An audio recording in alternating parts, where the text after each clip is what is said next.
Hey guys, I got myself a threshold ramp. This is a 3-inch ramp that's made of all aluminum. It slides in several pieces and it's about less than 10 pounds. So I like using this for my electric bikes and also when I move stuff with my wheelbarrow through my backyard because I have a 3-inch cement block that I have to go over to go to the patio. So this is actually very convenient, and when I don't need to use it, I just take it apart and put it away.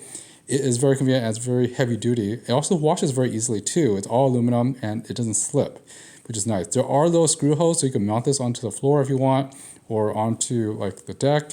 Also good for if you need to move something into the house where you need a ramp, so it's perfect for that. 3 inches is pretty good for me because most of my doorways are about 3 inches and it fits the doorway just right. The fact that you could take this apart and it's portable, you can actually take these all the little things apart and then put it and store it away, put it in your trunk. Very, very useful on the job site. So anyways, thanks for watching guys. See you next time.